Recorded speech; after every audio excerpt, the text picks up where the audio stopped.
Hello नमस्कार आदाब सलाम सत श्री अकाल। केम छो कसे काय केरो हाल है केना छी यहाँ सब कैसन वानी हाउ आर यू, कैसे हैं आप लोग, केमन आचो मनक्कम खम्मागनी हुकुम केमती अच्छंती की खबर। उम्मीद करता हूँ कि आप लोग बहुत अच्छे होंगे, स्वस्थ होंगे, दुरुस्त होंगे और आपका समय बहुत मज़े में बीत रहा होगा। देवी और सज्जनों, आज के इस वीडियो में मैं एक व्यक्ति के वार्षिक राशि फल के बारे में चर्चा करने जा रहा हूँ, जिनकी जन्म तारीख जो है सो है 5 जनवरी 1986 यानी कि 5 जनवरी 1986 का 11:52 सुबह में जन्म है, जयपुर राजस्थान का।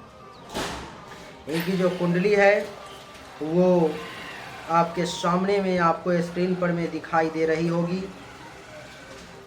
और जैसे कि कुंडली के प्रथम भाव में यानी कि मीन लग्न की कुंडली है और तुला राशि है। इनकी कुंडली के प्रथम भाव में कोई भी ग्रह नहीं है। कुंडली के दूसरे भाव में राहु देवता बैठे हुए हैं। तीसरे, चौथे, पंचम, छठे और सप्तम भाव में कोई भी ग्रह नहीं है। अष्टम भाव में मंगल, चंद्रमा और केतु है। नवम भाव में शनि है। दसम भाव में सूर्य, बुध और शुक्र अस्त के बैठे हुए हैं और एकादश भाव में गुरु नीच का बैठा हुआ है। द्वादश भाव में कोई भी ग्रह नहीं है। अभी से लेकर के 2023 तक का समय इनका कैसा रहेगा, बस एक साल के बारे में मैं आपको इस वीडियो में बताने जा रहा हूँ। अभी इनके कुंडली में शनि के महादशा में केतु की अंतरदशा चल रही है, जो कि 9-10-2022 तक रहेंगे। केतु जो है इनकी कुंडली में 9-10-2022 तक कुंडली के अष्टम भाव में है, जो कि बड़ा विपरीत परिस्थिति को उत्पन्न करेगा। जैसे में क्या क्या परेशानी इनके सामने में अभी आएगी, इनके जीवन पर भी संकट आ सकती है। बड़ा सावधानी के साथ आपको चलना पड़ेगा, क्योंकि अष्टम भाव में मृत्यु के घर में केतु का बैठना आपके लिए ठीक नहीं है। ये आपको 10वें महीने तक बहुत ही ज़्यादा सतर्कता की आवश्यकता है, नहीं तो आपके ऊपर में ये मृत्युतुल्य कष्ट भी ला सकता है, परेशानी ला सकता है। आपको बता दूं कि अचानक से धन हानि के योग बना सकता है। अगर आप हिंदुस्तान से बाहर रह रहे हैं अथवा हिंदुस्तान से बाहर जाने वाले हैं तब आपको परेशानी कम होगी, नहीं तो हिंदुस्तान में 10वें महीने तक अचानक से बनता हुआ काम भी आपका बिगड़ जाएगा। एक्सीडेंट, दुर्घटना का भी योग है। किसी बीमारी के शिकार भी हो सकते हैं आप, इसीलिए सावधानी के साथ आपको 10वें महीने तक चलना पड़ेगा। पेट के निचले भाग से संबंधित भी कुछ परेशानी आपको परेशान कर सकती है, इसलिए सावधान।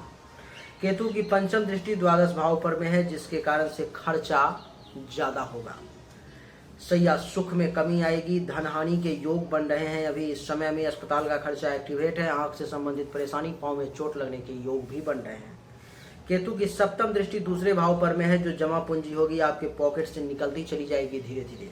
अभी इस समय में आपका खर्चा बढ़ चुका है। परिवार में कलह की स्थिति, वाणी आपका तीखा और दोषपूर्ण हो सकता है। आप गलत शब्दों का, तीखे शब्दों का प्रयोग कर सकते हैं। इस समय में आप झूठ बोलेंगे। खाना आपको सही समय पर में और मनपसंद नहीं मिलेगा और आपका मन भटकेगा बहुत ज़्यादा। पड़ोसी के साथ टेंशन, तनाव की स्थिति भी उत्पन्न हो सकती है। केतु की 9वीं दृष्टि चतुर्थ भाव पर में है, जिसके कारण से सुख में कमी के भी आपके लिए योग केतु ने बना दिया। माता को हेल्थ वाइज इशू आ सकती है। जमीन, मकान, गाड़ी, घोड़ा, बंगला, अचल संपत्ति के रिगार्डिंग कुछ न कुछ टेंशन, तनाव की स्थिति जो है सो उत्पन्न हो सकती है। छाती, हृदय, फेफड़े से संबंधित अगर कोई परेशानी अगर आपको है तो वो ज़्यादा परेशान कर सकता है, इसलिए सावधान।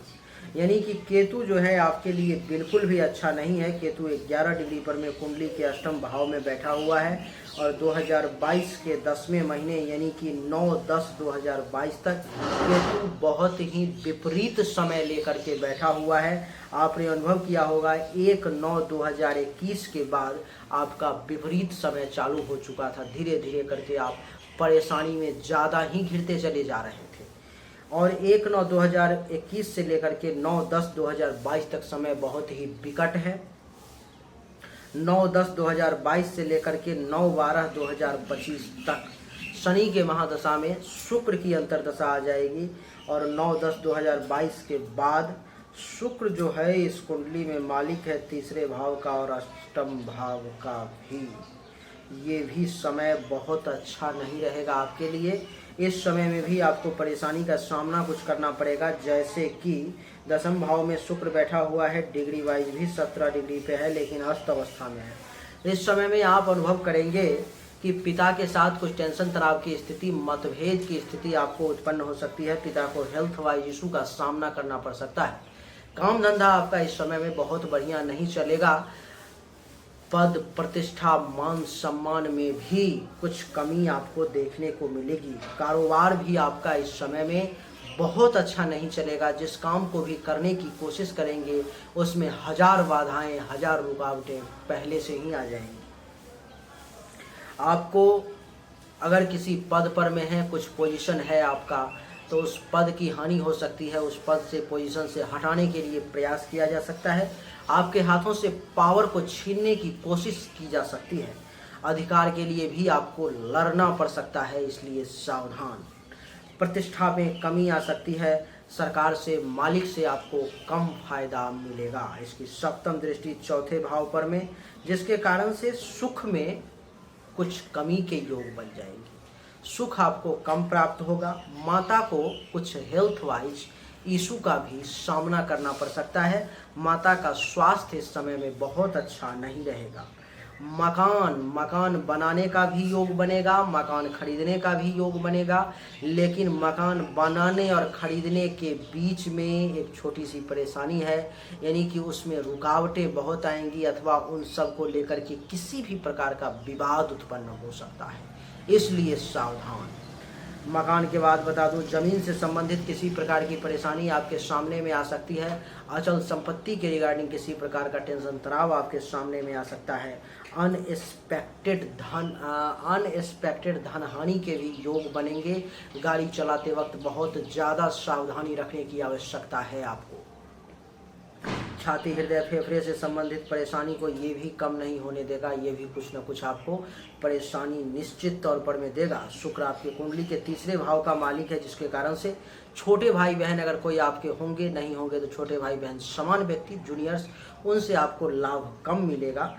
खुद के पराक्रम में कमी देखने को मिलेगी। धैर्य आपका कमज़ोर पड़ जाएगा। इस समय में सब्र का खेल रहेगा, बस और कुछ नहीं है। अगर आपने सब्र बना करके रखा तो स्थिति बहुत ज़्यादा विपरीत नहीं होगी। सब्र यानी कि धैर्य अगर आपका कमज़ोर पड़ गया तो स्थिति पूर्ण रूप से विपरीत हो जाएगी। माता के लिए थोड़ा सा विपरीत समय हो सकता है। गुप्त शत्रु, छुपा हुआ दुश्मन आपको परेशान करने की कोशिश कर सकता है। गले, नाक, कान, श्वसन अंग से संबंधित किसी प्रकार की परेशानी भी आपको परेशान कर सकती है, इसलिए सावधान। शुक्र आपकी कुंडली के अष्टम भाव का भी मालिक है, जिसके कारण से आपके हर काम में रुकावट और बाधा का योग बनाएगा। इसीलिए बड़ा संभल करके एक एक कदम आपको रखना पड़ेगा। है बड़ा निगेटिव फलादेश, लेकिन फिर भी हमने आपको बिना घबराए, बिना कुछ सोचे समझे बता दिया। आपको ये ना सोचा कि आपको कितना बुरा लग रहा होगा, लेकिन बताना सही हमारा धर्म है। अगर मैं आपको सही जानकारी नहीं दूंगा तो ज्योतिष विद्या से हमारी गद्दारी हो जाएगी, और वो गद्दारी हमें मंजूर नहीं।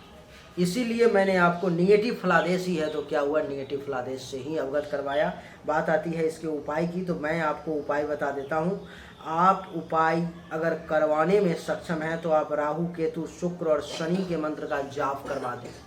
अगर नहीं सक्षम है तो कम से कम शुक्र और शनि के मंत्र का तो जरूर जाप करवा लें।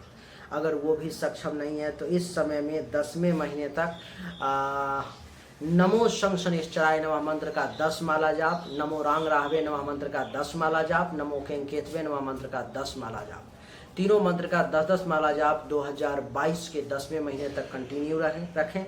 2022 के 10वें महीने अर्थात तारीख हो गई 9/10/2022 के बाद राहु केतु यानी कि नमो रांग राहवे नमः, नमो केंकेतवे नमः मंत्र को बंद कर दें और यहाँ से आप उसके जगह को रिप्लेस करके नमो शुक्राय नमः मंत्र का 10 माला जाप शुरू कर देंगे। आपके लिए बढ़िया रहेगा। शनि और शुक्र का समय, अगर आपने मंत्र का सही तरीके से जाप किया तो आपको राहत महसूस होगी, परेशानी आपको कम होगी। अगर आपने सही तरीके से मंत्र का जाप नहीं किया तो परेशानी बिल्कुल जो अभी बनी हुई है वो बनी रहेगी। उम्मीद करता हूँ कि आपका मन उदास नहीं हुआ होगा, सच्चाई से आपका सामना हो गया, अर्थात अब आप संभल के चलेंगे, एक एक कदम फूक फूक के रखेंगे। अगर आपको हमारा वीडियो पसंद आया तो इस वीडियो को लाइक करें, शेयर करें, चैनल को सब्सक्राइब करके इसके बेल आइकन के बटन को दबा दें। और अगर आपके मन में पूजा पाठ करवाने का कोई भी विचार अगर आता है तो आप मुझे व्हाट्सएप पर में ज़रूर मैसेज करें, आपको सही मार्गदर्शन दिया जाएगा। चलिए आप सभी का एक बार फिर से बहुत बहुत धन्यवाद। Thank you so much. जय हिंद, वंदे मातरम। बोलिए राधे राधे।